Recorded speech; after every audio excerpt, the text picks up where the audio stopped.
அன்பான 11ஆம் வகுப்பு மாணவ செல்வங்களே, இன்று நாம் பார்க்கக்கூடிய தலைப்பு திருக்குறள் பகுதி 3வது இதில் இருக்கக்கூடிய செய்யுள் பகுதி.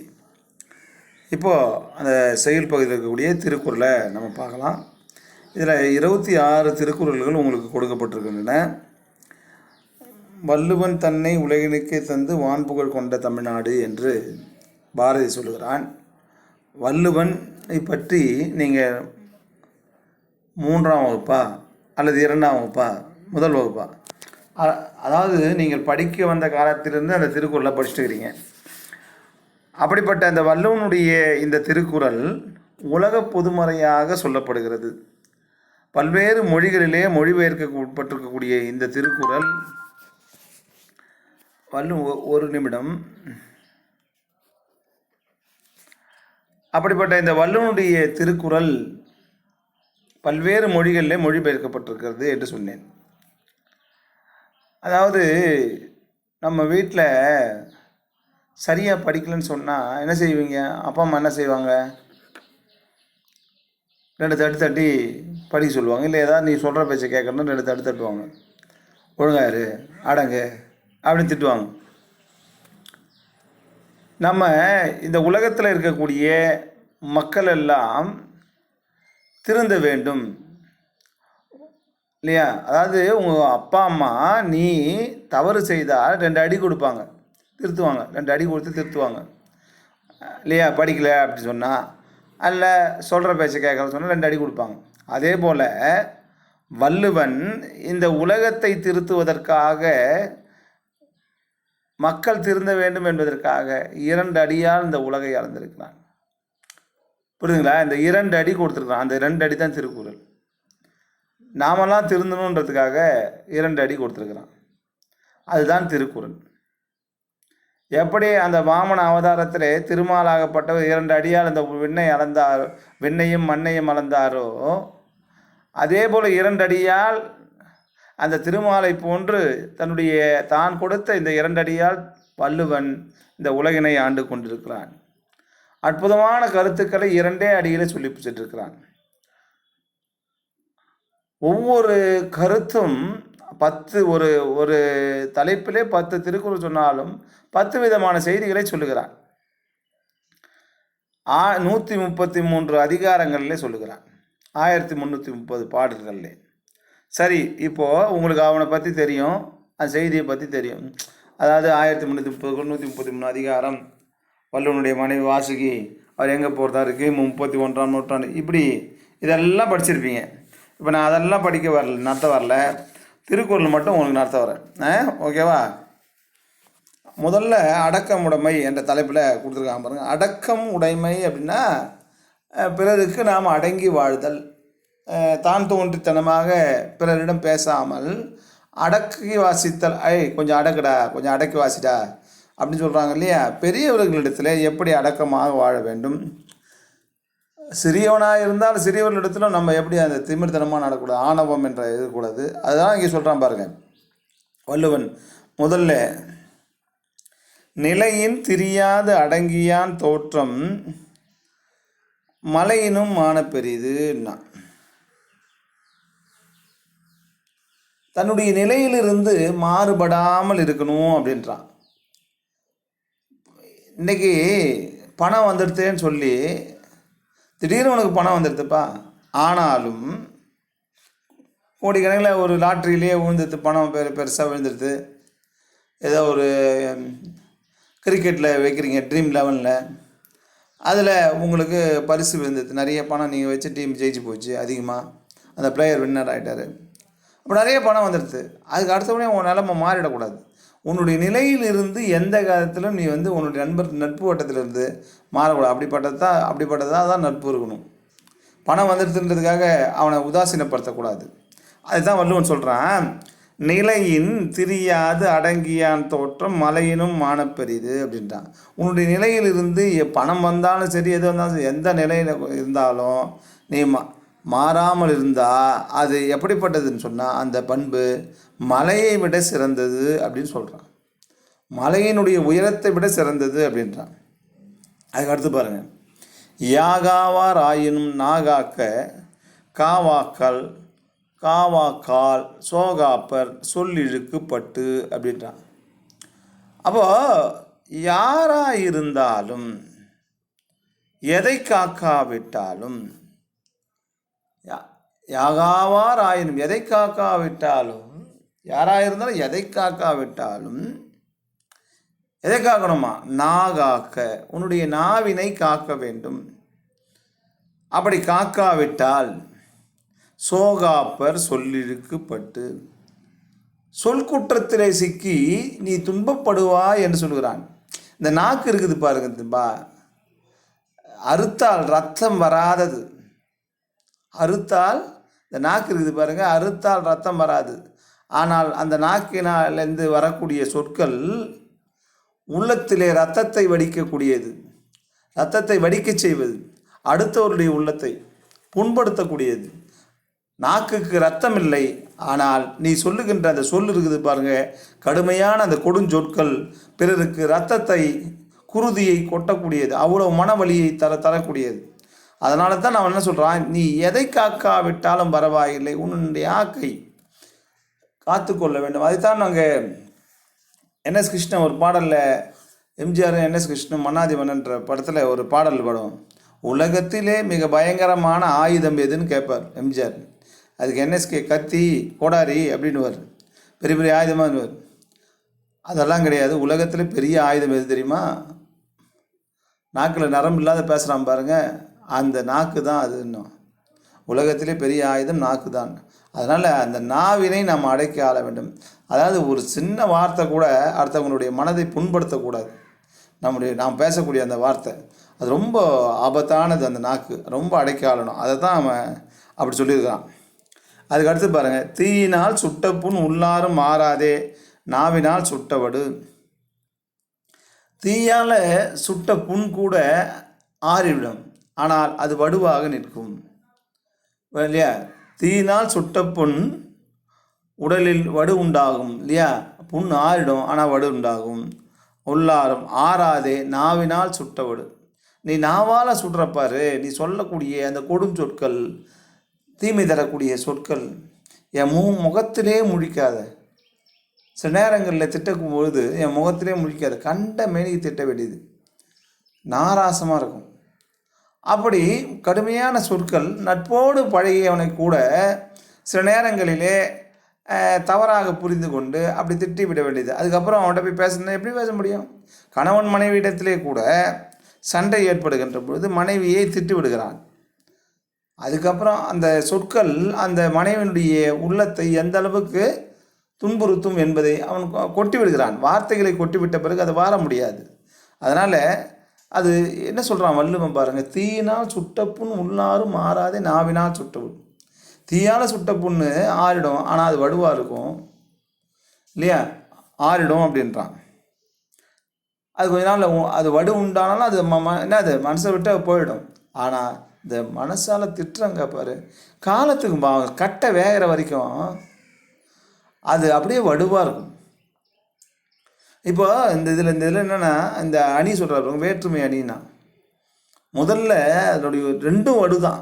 தீயால் சுடக்கூடிய புண்ணும் வடு தான், ஆனால் நாவால் சுடக்கூடிய புண்ணும் அதுவும் வடு தான்.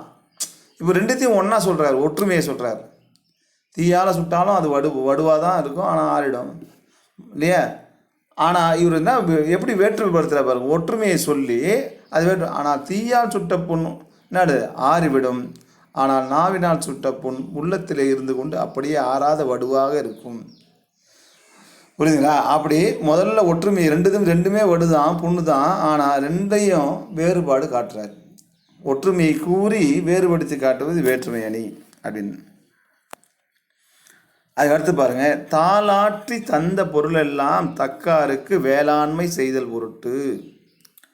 விடாமுயற்சியோடு செய்து, அதாவது தாளாட்டி தந்த பொருளெல்லாம், நீ முயற்சியோடு கடினப்பட்டு உழைக்கிற அந்த பணம் பொருள் அதெல்லாம் உங்ககிட்ட அப்படியே நீ வச்சுக்கிறது கிடையாது. யாருக்கு கொடுக்கணுமோ அது கொண்டு போய் சேரணும், அவங்களுக்கு போய் சேரணும். மற்றவர்களுக்கு உதவி செய்து வாழக்கூடிய வாழ்க்கை வாழணும். 4 பங்கு நீ சம்பாதிக்கிறேன்னு சொன்னால் அதில் ஒரு பங்கை பிறருக்கு கொடுத்து உதவ வேண்டும். உன்னுடைய வருமானத்தில் ஒரு பங்கு உதவணும் அப்படின்றார். அதாவது நீ அவ்வளோ உழைச்சி என்ன பிரயோஜனம், அந்த உழைப்பை வேறு யாருக்காவது உதவணும் அப்படின்றார். தாளாற்றி தந்த பொருளெல்லாம் நீ விடாமுயற்சியோடு ஈட்டிய பொருளை எல்லாம் தக்கவர்களுக்கு வேளாண்மைன்னா பிறருக்கு உதவி செய்தல், அந்த வேளாண்மை செய்தல் பொருட்டு பிறருக்கு உதவி செய்து வாழக்கூடிய வாழ்க்கை தான் சிறந்த வாழ்க்கை அப்படின்றார். ஒத்தது அறிவான் உயிர் வாழ்வான் மற்றையான் செத்தாருள் வைக்கப்படும். எப்படி சொல்லிட்டான் பத்தியா வள்ளுவன், செத்த வேண்டான்ட்டான். அதாவது இந்த உலகத்தில் வாழறாங்க இல்லையா பெரியவங்க சான்றோர்கள், எப்படி வாழ்ந்த வாழ்க்கை, அவருடைய வாழ்க்கை நடைமுறை. இப்போ காமராஜர் இருந்தார், அவங்கெல்லாம் பாருங்கள் பிறருக்காகவே வாழ்ந்தவர்கள், உயர்ந்த பண்புகளை உடையவர்களாக திகழ்ந்தார்கள். காந்தியர் அப்படிப்பட்ட அந்த உயர்ந்தாருடைய நட்பை பெறுகிறோம் அல்லது அவரை போல வாழ்கிறோம். இப்போ நம்ம காலத்தில் வாழக்கூடிய நல்லவர்களோடு நட்பு கொண்டு வாழுதல் அல்லது அவர்களை போல வாழுதல், அதுதான் சொல்கிறான். ஒத்தது அறிவான் உயிர் வாழ்வான்.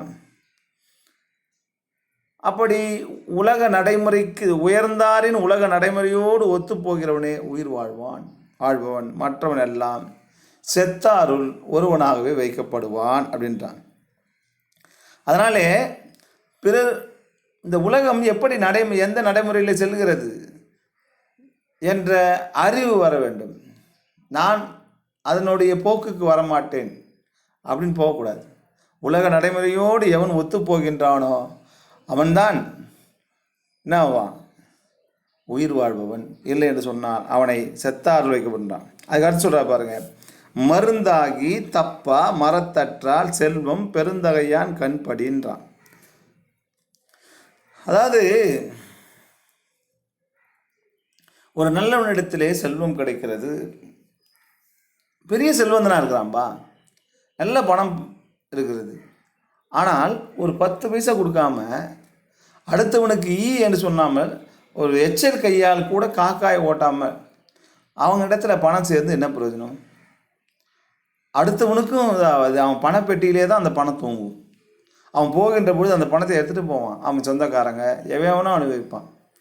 இன்றைக்கி பாருங்கள், ஜெயலலிதா அம்மையாக இருந்தாங்க, அவங்களுடைய செல்வங்கள் எல்லாம் இன்றைக்கி பாருங்கள் யாரோ அனுபவிக்கிறாங்க.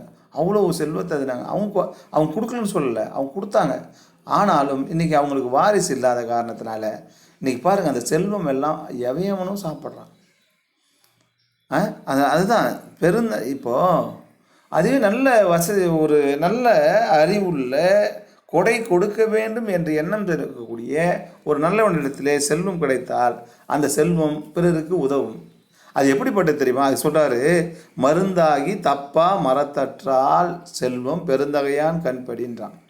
இப்போது வாழை மரம் இருக்குதுன்னா வாழை மரத்தில் இருக்கக்கூடிய வாழை இலை, வாழைப்பூவு, வாழைக்காய், வாழைப்பழம் இல்லையா, நார், அதில் இருக்கிற தண்டு, அந்த மட்டை எல்லாமே அந்த எல்லாமே பயன்படக்கூடியது மனிதனுக்கு இல்லையா. மருந்தாக இருக்கக்கூடிய அந்த வேப்ப மரம், இந்த வாழை, அந்த வேப்பங்கொட்டை, வேப்ப இலை எல்லாமே மூலிகைப்பா. இது எல்லாமே என்ன செய்யும், எல்லா உறுப்புகளையும் தன்னுடைய மக்களுக்காக மருந்தாக தரக்கூடிய மரங்கள் இருக்கின்றன. அதை போல செல்வமானது ஒரு நல்லவனிடத்தில் கிடைத்தால் எல்லாருக்கும் கிடைக்கும். புரியுதுங்களா? அதுதான் ஓமேன்னு சொல்கிறார். பெருந்தகையாரிடம் உள்ள செல்வம் தன் எல்லா உறுப்புகளையும் மருந்தாகி தரும் மரத்தை போன்றது அப்படின்றான். எப்படி வேப்ப மரமோ வாழை மரமோ எப்படி தன்னுடைய எல்லா உறுப்புகளையும் தானமாக கொடுக்கிறதோ, எந்த ஒரு பிரதிபலனும் பார்க்காமல் இவன் 10 ரூபா கொடுப்பான், இவன் ஏதாவது நமக்கு உதவி பண்ணுவான் அப்படின்னு நீ கொஞ்சோண்டு தண்ணி ஊற்றி வேறு ஒன்று வானா, நான் உனக்கு எல்லாத்தையும் தரேன் அப்படி சொல்லுது அந்த மரம் இல்லை. அப்படிப்பட்ட மரத்தை போன்றவன் யார்? ஒரு நல்லவனிடத்தில் செல்வம் சேர்ந்ததுன்னா அவன் மற்றவனுக்கு உதவி வாழ்வான். அதுதான் ஓமேன்ன்றார். புகழ் அடுத்தது பாருங்கள், ஒன்றா உலகத்து உயர்ந்த புகழல்லால் பொன்றாது நிற்பது ஒன்றில்தான். இந்த உலகத்தில் இணையற்ற அதாவது இந்த உலகத்தில் புகழை போல உலகில் எதுவுமே கிடையாதுப்பா. ஒன்றா உலகத்து உயர்ந்த புகழல்லால் பொன்றாது நிற்பது ஒன்றில் நான் இணையற்ற உயர்ந்த புகழைப் போல உலகத்தில் ஒப்பற்ற ஒன்றாக நிலைத்து இருப்பது வேறொன்றும் இல்லை அப்படின்றான். ஏன்னா இந்த பழி பாவங்கள் உடனே சேர்ந்துடும். புகழ் பெறுவது என்பது சாதாரணமாக கிடைக்காது. அதனால தான் சொல்கிறேன், இந்த உலகத்தில் உயர்ந்தது எதுன்னு சொன்னால் புகழ் தான். அப்படி இருக்கக்கூடிய அந்த புகழை நீ பெற்று வாழ்ந்தால் அதுதான் இந்த வாழ்க்கையில் சிறப்பு. அதனால் வேறு எதுவும் நமக்கு சிறப்பு இல்லை என்று சொல்கிறான். அடுத்து சொல்கிறா பாருங்க, தோன்றின் புகழோடு தோன்றுக அஃதிலார் தோன்றலின் தோன்றாமை நன்றுன்றான். வள்ளுவன் என்ன சொல்கிறான், தோன்றின் புகழோடு தோன்றுக அப்படின்னா தோன்றாதன்றான். ஒருத்தன் பிறக்கும்போது எப்படிப்பா புகழோடு வாழ முடியும், பிறக்க முடியும்? பிறந்து அவன் செய்யக்கூடிய செயல்கள் நல்ல செயல்கள், அந்த நல்ல செயல்கள் மக்கள் பாராட்டுவார்கள். அதுக்கு பிறகு ஊர் பாராட்டும், அந்த பகுதியில் இருக்கக்கூடிய பாராட்டுவார்கள். இப்படி அவன் செய்யக்கூடிய அந்த செயற்கரிய செயல்கள் தான் அவனை வாழ்வினுடைய புகழினுடைய உச்சத்துக்கு கொண்டு செல்லும். ஆனால் வள்ளுவன் என்ன சொல்கிறான், பிறக்கும்பொழுதே நீ புகழோடு போகிற அப்படின்றான். எப்படிப்பா முடியும்? நான் யோசித்து பார்க்கிறேன். ஒருவன் பிறக்கும்போது அதை சொல்லலை வள்ளுவன், நான் யோசித்து பார்க்குறேன் எப்படி முடியும் அப்படின்னு. ஆனால் வள்ளுவன் என்ன சொல்ல வருகிறான், நீ பிறக்கின்ற பொழுது பிறந்த பிறகு அதாவது உனக்கு புகழ் தரக்கூடிய செயல்களை நீ செய்ய வேண்டும். அருஞ்செயல்களை, மக்களுக்கு உதவி வாழ வேண்டும். உன்னுடைய பெற்ற தாய் தந்தையருக்கு நல்ல பிள்ளையாக வாழ வேண்டும். மற்றவரெல்லாம் பக்கத்து வீட்டில் அக்கத்து வீட்டில் எல்லாம் இந்த மாதிரி புள்ள வருமா அப்படின்னு ஒன்றை புகழணும். இதுதான்பா ஒன்று. அப்படிப்பட்ட நல்ல பண்புகளை மாணவனாகிய நீ என்ன செய்யணும், பெற்றுக்கொள்ள வேண்டும், வளர்த்து கொள்ள வேண்டும். அப்போ இதுதான் நீ பிறக்கும்பொழுது உனக்கு அந்த குணம் வராது. அது நீ வளர வளர அந்த குணங்கள் உடையவனாக நீ வளர்ந்தால், அது ஆணாக இருந்தாலும் பெண்ணாக இருந்தாலும் நல்ல குணங்களோடு நீ வாழ்ந்தால், பண்புகளோடு வளர்ந்தால் கண்டிப்பாக உனக்கு எல்லா விதமான புகழும். அதுதான் வள்ளுவன் இங்கே சொல்கிறான், உன்னால் தோன்றின் புகழோடு தோன்று அதில் தோன்றலின் தோன்றாமல் பிறக்காமல் இருக்கிறது நன்றுன்ற இல்லை. வள்ளுவன் சொல்ல வர செய்தி, நீ பிறந்த பிறகு நீ நல்ல அரிய செயல்களை எல்லாம் செய்து புகழின் உச்சத்துக்கு செல்ல வேண்டும். இந்த பிள்ளை அவ்வளோ அருமையாக படிக்கும்பா, இந்த பிள்ளையா அவ்வளோ நல்ல ஒழுக்கமுள்ள பிள்ளைப்பா அப்படின்னு பாராட்டக்கூடிய அளவிற்கு நீ வாழணுன்றார். அப்படி இல்லைன்னா நீ பிறக்காதன்றார். வசையொழிய வாழ்வாரே வாழ்வார், இசையொழிய வாழ்வாரே வாழாதவன். வசைனா பழி, இசைனா புகழ். வசைனா என்னது? பழி. அதில் என்ன சொல்கிறார், பழி இல்லாமல் வாழ்பவன் தான் இந்த உலகத்தில் வாழ்பவன். ஏன்னா வசையொழிய வாழ்வாரே வாழ்வார், இசையொழிய வாழ்வாரே வாழாதவர். வசை என்று சொன்னால் என்ன சொன்னேன், பழி என்று சொன்னேன். இசை என்று சொன்னால் புகழ். அதாவது பழி பாவங்கள் வரக்கூடிய அந்த செயல்களை செய்யாமல் வாழ்பவரே இந்த உலகத்தில் வாழ்பவர்கள். அவர்கள்தான் புகழ் பெற்று வாழ முடியும். இசை என்றால் புகழ். அதனால் அவர்கள்தான் புகழ் பெற்று வாழ முடியும். அப்படி பழிபாவங்களோடு பழி சுமந்து வாழக்கூடிய வாழ்க்கை ஒரு வாழ்க்கையா? அப்படி இல்லாமல் நீ வாழவே வேணான்றார். என்ன சொல்கிறா, பழி இல்லாமல் வாழக்கூடிய வாழ்க்கை தான் சிறந்த வாழ்க்கை, அதுதான் உனக்கு புகழை தரும். அப்படிப்பட்ட வாழ்க்கையை வாழ, இல்லைன்னா அந்த வாழ்க்கையை வாழாத அப்படின்றார். அதுக்கு அடுத்து பாருங்கள், தவம் வேண்டியாங்கு எய்தலால் செய்தவம் ஈண்டு முயலப்படும் என்று சொல்கிறான் வள்ளுவன். அதாவது ஒரு தவ வாழ்க்கையிலே இருக்கக்கூடிய முனிவர்களோ, அப்போது அவங்க எதுக்காக அந்த தவ வாழ்க்கையை மேற்கொள்கிறார்கள்? இறைவனை நோக்கி தவம் இருக்கிறார்கள் என்று சொன்னால், எதற்காக? தான் வேண்டியதை, தான் விரும்பியதை கிடைக்க வேண்டும் என்பதற்காக அது தவம் இருக்கிறார்கள். தான் நினைப்பது நடக்க வேண்டும் என்பதற்காக அவர்கள் தவம் இருக்கிறார்கள். அப்போ நமக்கு வேண்டுவன என்ன என்பது, இப்போ ஒரு உதாரணமாக ஒரு வீடு பேற்றை, நான் இதுமாரி இந்த பிறவி துன்பம் என்பதே இருக்கக்கூடாது, இந்த மனித பிறவி என்பதே இருக்கக்கூடாது, நான் வீடு பெற்றை சொர்க்கத்திற்கு சேர வேண்டும், இதுக்காக என் பிறவி துன்பம் கூடாது, தெய்வத்துள் இரு தெய்வத்திலே ஒன்றாக தேவர்களோடு தேவர்களாக நான் இருக்கணும் அப்படின்னு நீ வீடு பேற்றை கேட்குறேன்னு சொன்னால் அதுக்கு கடுமையான தவம் இருக்கிற. அப்போ வேண்டிய வரங்களை நீ கேட்க வேண்டும் என்று சொன்னால் விரும்பியதை நீ பெற முடியும். எப்போ? கடுமையான தவம் இருக்கின்ற பொழுது தான். அதான் சொல்கிறார், வேண்டியாங்கு எய்தலால் செய்தவம் ஈண்டு முயலப்படும் என்று சொல்கிறார். அதுக்கு அடுத்து சொல்கிறார் பாருங்கள், சுடரும் பொன்போல் ஒளிவிடும் துன்பம் சுட நோக்கிற்பவருக்குன்றான். இந்த பொண்ணு தங்கம் இருக்குது பாருங்கள், தங்கத்தை சுட இன்னும் மஞ்சள் நிறத்தில் ஒளிவிடும். அதுபோல்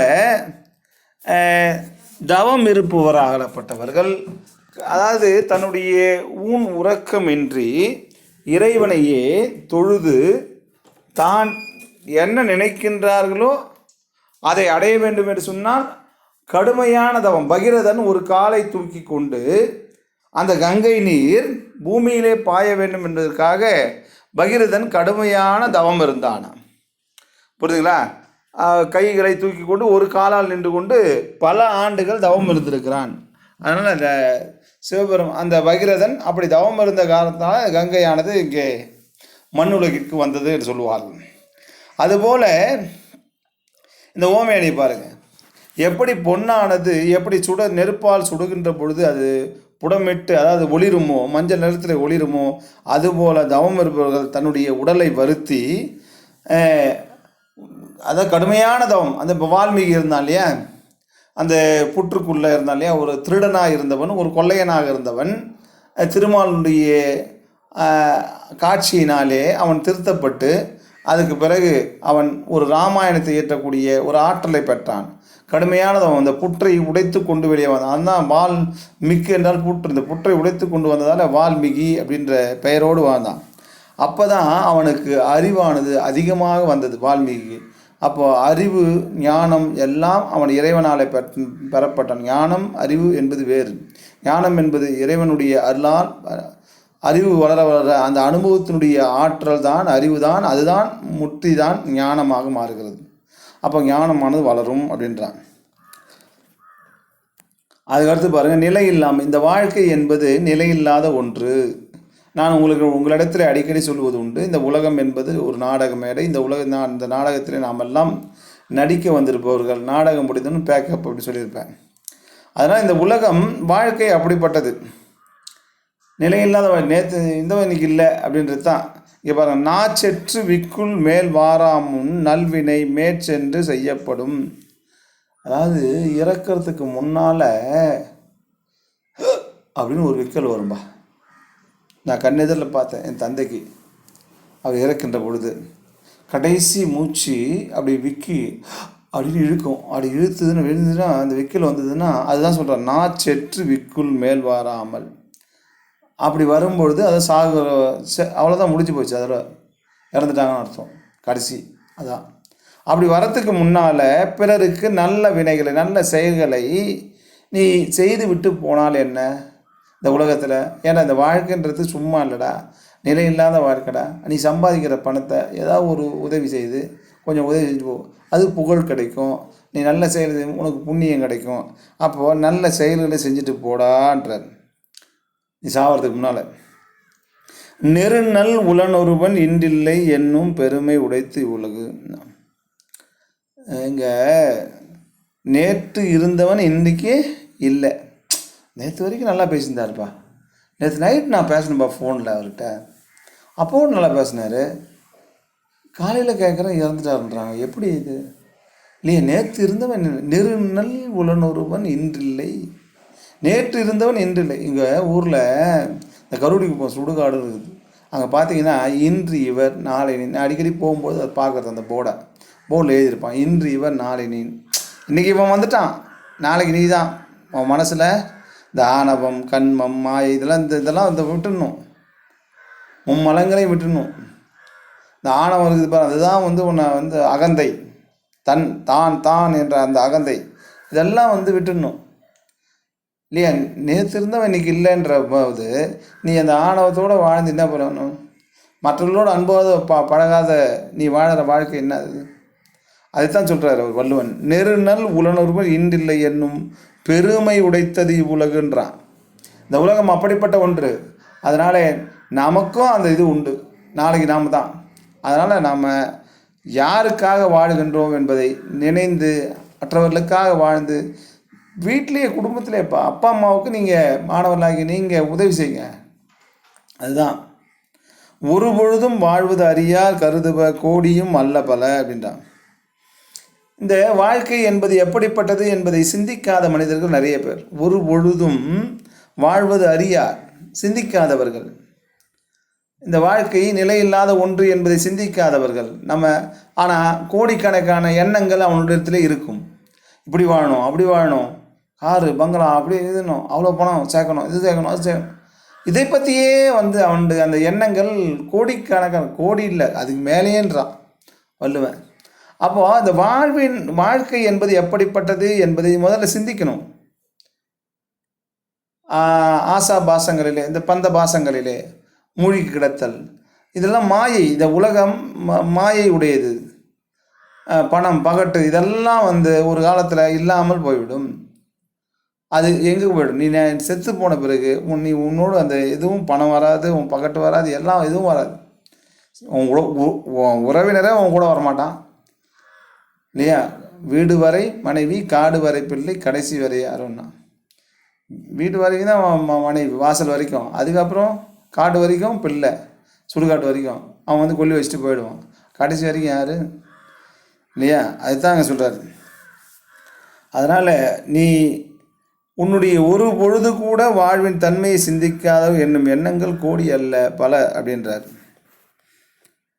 துறவு வாழ்க்கை பாருங்கள், எப்படிப்பட்டதாக துறவு வாழ்க்கை இருக்கணும் அப்படின்னா, இந்த எந்தெந்த பொருளில் யாதனின் நீங்கியான் நோதல் அதனின் இழன்றான்.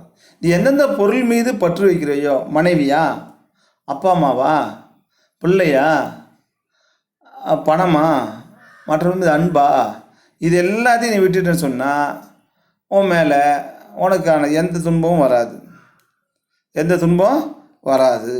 அந்தந்த பொருளால் இப்போது பணத்தின் மீது பற்று வைக்கிறாய், ஆசை வைக்கிறாய், அதனால் உனக்கு வருது. கார் வாங்கணும்னு நினைக்கிற, கார் வாங்க முடியல, அப்போ துன்பம் வருது. இப்போ வள்ளுவன் சொல்கிறான், எதன் மீதும் பற்று வைக்காதன்றான். எதன் மீதெல்லாம் பற்று வைக்கணும்னு வைக்கிறியோ அதனால் உனக்கு துன்பம் வரும். அதனால் அதை விட்டுடு, உனக்கு இன்பம் வரும்ன்றான். துன்பம் வராது, இன்பம் வரும். புரியுதா? அது வள்ளுவன் எப்படி அந்த துறவு வாழ்க்கை கூட பாருங்கள். இந்த வீட்டிலேருந்து பிரிந்து தனியாக துறவரம் கொண்டு வாழுதல், காட்டில் போய் இதில் போய் எங்கேயாவது சாமியார் மடத்தில் போய் வாழறது. அப்போது அந்த வள்ளுவன் அந்த திருக்குறளே சொல்கிறான் பாருங்க. யாதனின் உதடு விட்டுதான், யாதனின் உதடு ரெண்டு உதடுமே ஒட்டாத அளவுக்கு அந்த வரிகளை போட்டுறான். நீங்கியான் நோதல் எங்கே விட்டுத பாருங்க, நோதல் அதனின் இளன். அந்த துறவு வாழ்க்கை என்பது பந்த பாசங்களிலிருந்து ஒட்டி இல்லாமல் வேறுபட்டு நிற்பது. அப்போது அந்த உதடுகள் கூட ஒட்டாத அளவுக்கு அந்த திருக்குறளை எழுதிக்கலாம். என்ன அறிவாக எழுதினான் பாருப்பா வள்ளுவன். அந்த துறவு என்பது சொல்லுவதற்கு கூட, அவன் சொல்லக்கூடிய அந்த வார்த்தைகளை கூட அந்த உதடுகள் ஒட்டாத அளவிற்கு எழுதினான்னு சொன்னால் அந்த துறவு வாழ்க்கை என்பது எப்படிப்பட்டதாக இருக்க வேண்டும் என்பதை நீ சிந்தித்துக்கொள். அடுத்து சொல்கிறார், பற்றுக பற்றற்றான் பற்றினை அப்பற்றை பற்றுக பற்றுவிடற்கு அப்படின்றார். பற்றுகளை அகற்றுவதற்காக என்ன சொல்கிறான்? பற்றுக, யாரை பற்ற வேண்டும்? பற்றற்றான், இந்த உலகத்திலிருந்து விடுபட்டு மனைவி, மக்கள், தாய் தந்தையர் என்று எல்லோரையும் விடுத்து, அந்த பற்றுக்களை எல்லாம் விடுத்து இருப்பவனிடத்திலுடைய தாள்களை பற்றி கொள் அப்படின்னு சொல்கிறான். அந்த பற்றினை பற்றுக பற்றற்றான் பற்றினை. ஒரு நல்லவன் இருக்கிறான்னு சொன்னால் இந்த இதெல்லாம் நமக்கு வேணான்னு ஒதுங்கி இருக்கிறான் பாருங்க ஒரு துறவி. அந்த துறவினுடைய தாள்களை நீ பணிந்து ஒழுகிக்கொள். அந்த பற்றை பற்றுக பற்று விடற்கு. அந்த பற்றை என்ன செய்யணும்? அதை காலம் முழுக்க நீ அந்த பற்றை விடாமல் அவனுடைய தாள்களை பற்றி இருக்க வேண்டும். அப்போ என்று சொன்னால் நீ வாழ்க்கையிலே முன்னேறி விடுவாய். பற்றுகளை அகற்றுவதற்காக பற்றில்லாதவனை பற்றி நிற்க வேண்டும் அப்படின்றான். அவன் அவன் அது யோகி, துறவி. அந்த யோகியினுடைய அந்த துறவியினுடைய தாள்களை பற்றி கொண்டால் அவன் வழியிலே நீ நடக்க ஆரம்பித்து விடுவா. அவன் என்ன செய்கிறானோ அதே எழுவா. புரியுதுங்களா? அதைத்தான் சொல்கிறாரு. இது என்ன அணின்னா சொல் பின்வரு நிலை அணி. அதாவது சொல் பின்வருன்னா, அதாவது செய்யுளில் பற்றுக என்ற இந்த சொல் மறுபடியும் மறுபடியும் வருது. ஆனால் இந்த பற்றுக என்ற சொல் வெவ்வேறு பொருளில் தருது. புரியுதுங்களா? அந்த ஒரே சொல்லு தான் திரும்ப திரும்ப வருது, ஆனால் வெவ்வேறு பொருளை தருது, ஒரே பொருளை தரல. பற்றுக பற்றற்றானைண்டா, நீ பற்றிக்கொள். யாரை? இந்த உலகத்தில் விருப்பு வெறுப்பு இல்லாமல் எல்லாவற்றையும் எதையும் விரும்பாமல் யோகியாக வாழக்கூடியவர்கள பற்றுகளை அவனை பின்தொடர்ந்து கொள் அப்படின்னா ஒவ்வொரு இடத்துலையும் ஒவ்வொரு சொல்லு வெவ்வேறு பொருளை வரதால இதுக்கு சொல் பின்வரு நிலையணி. இந்த சொல் பின்வரு நிலையணி, பொருள் பின்வரு நிலையணி, அதுக்கப்புறம் சொற்பொருள் பின்வரு நிலை என்று 3 வகையாக அதை சொல்லுவான். அதுக்கடுத்து அவா அறுத்தல் பாருங்க. இன்பம் இடையறாது ஈண்டும் அவா என்னும் துன்பத்துள் துன்பம் கடின் அப்படின்றான். அவான ஆசை, பேராசை.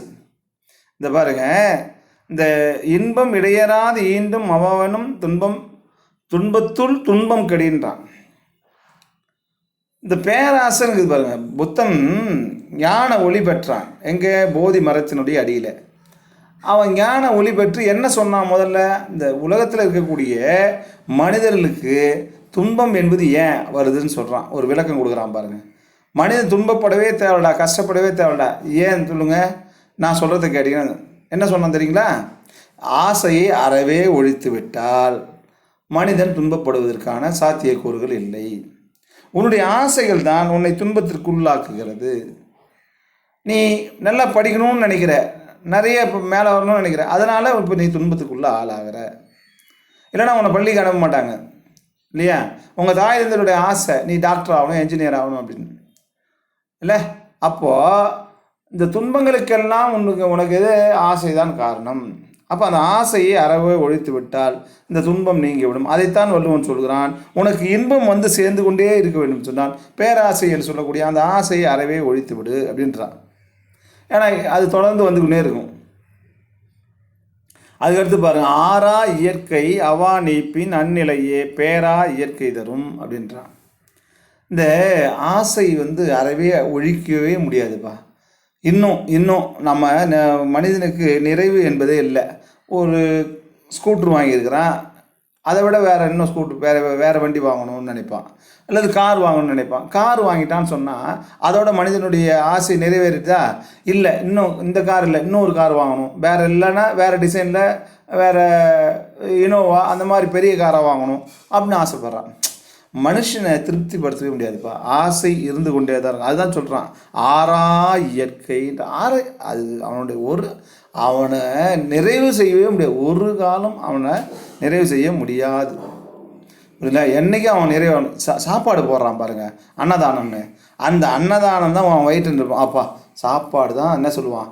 போதுங்க, எனக்கு வயிறு நிறைச்சிட்டுங்கன்னு.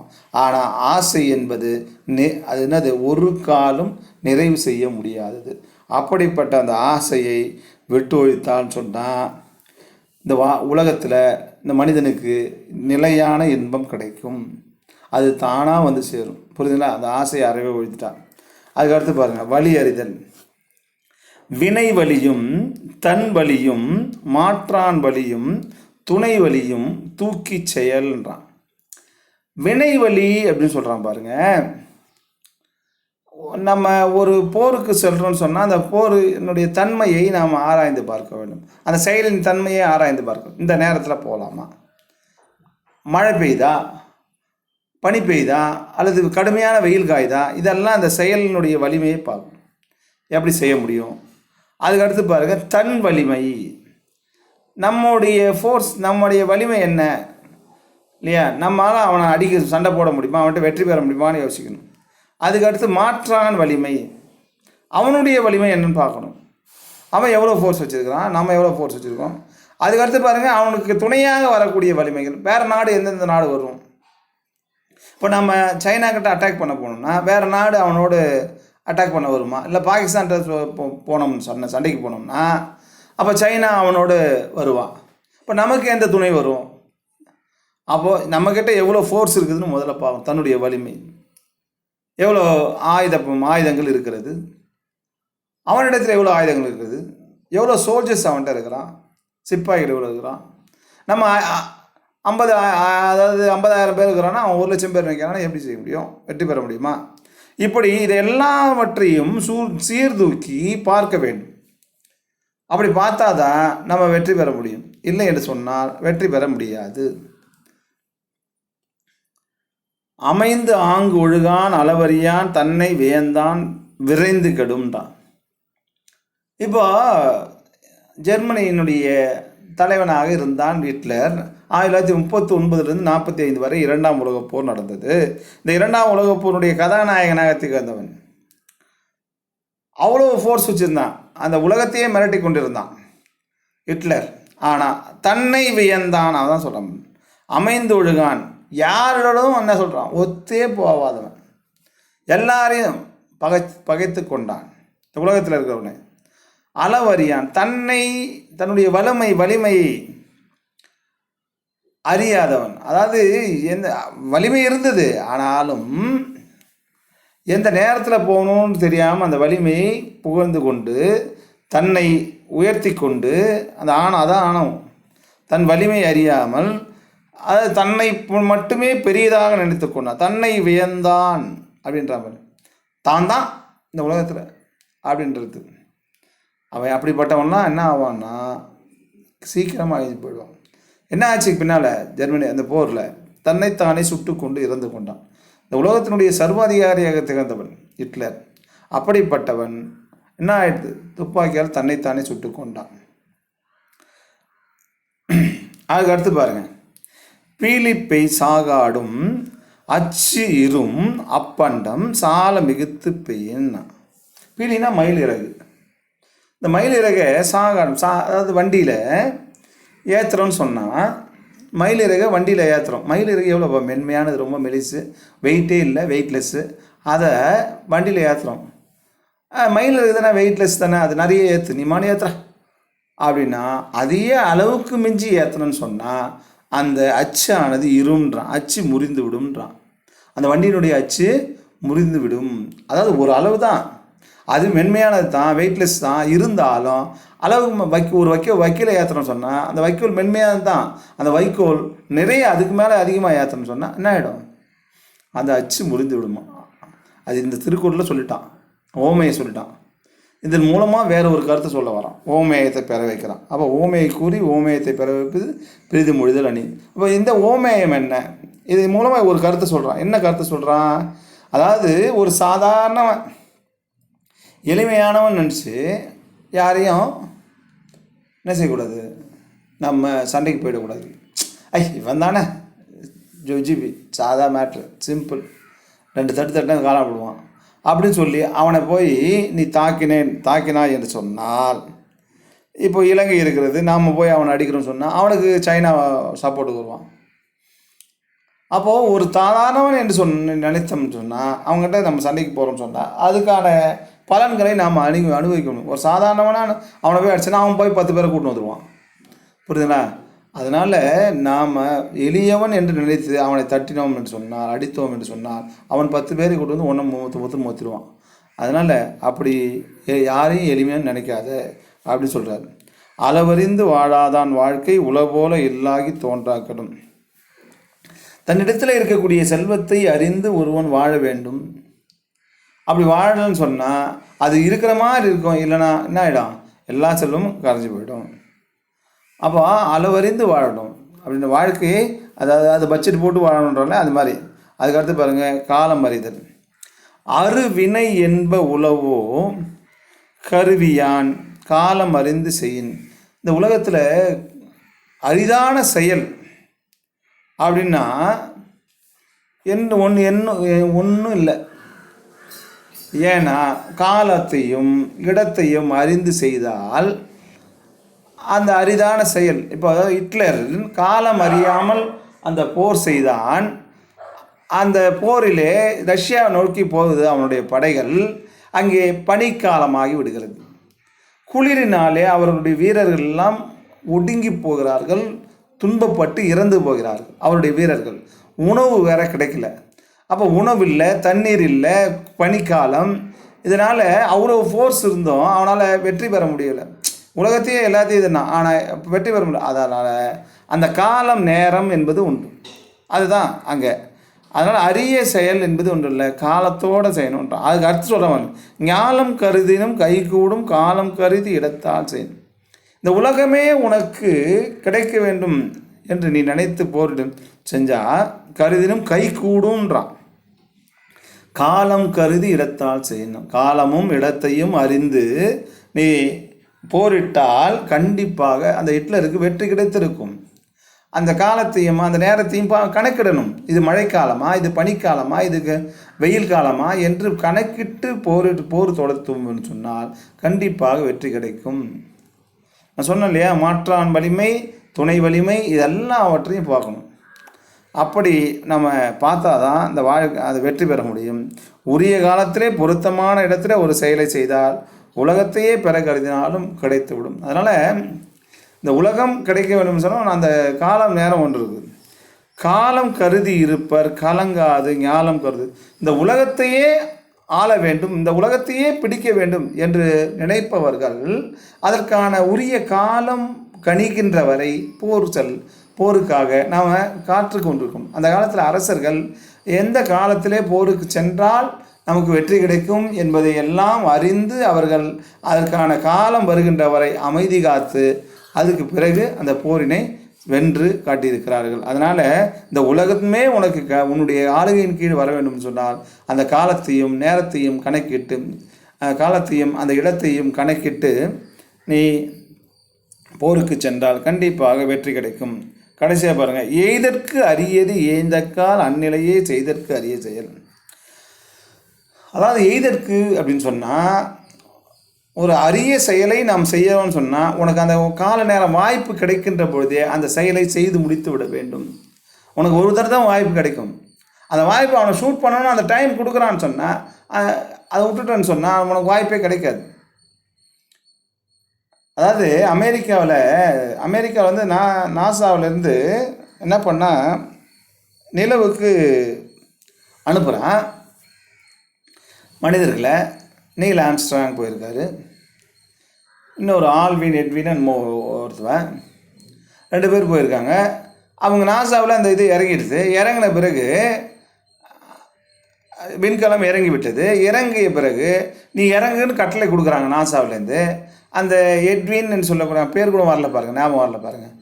அவனை இறங்க சொல்கிறாங்க. முதல்ல அவன் என்ன சொல்கிறான் அப்படின்னா, அந்த ஏணியை கீழே இறக்கிட்டாங்க. காலை எடுத்து கீழே வைக்கலான்னு பார்க்குறான். பூமியில் பயப்படுறான், இறங்கிறதுக்கு வெளியில் பயப்படுறான். ஏன்னா காலை வச்சோம்னா அந்த நிலவில் பூமியில் வச்சோம்னா உள்ள வகையில் வாங்கிட்ட போது உயிருக்கு பயப்படுறான். அங்கே போயிட்டு இப்போ அடுத்த கட்டில் வருது, ஆம்ஸ்ட்ராங்கு வருது, நீ இறங்குன்றான். அவன் எதை பற்றியும் யோசிக்கல. உடனே அவன் இறங்கினா பூமியில் அந்த நிலவில் காலை வச்சான்.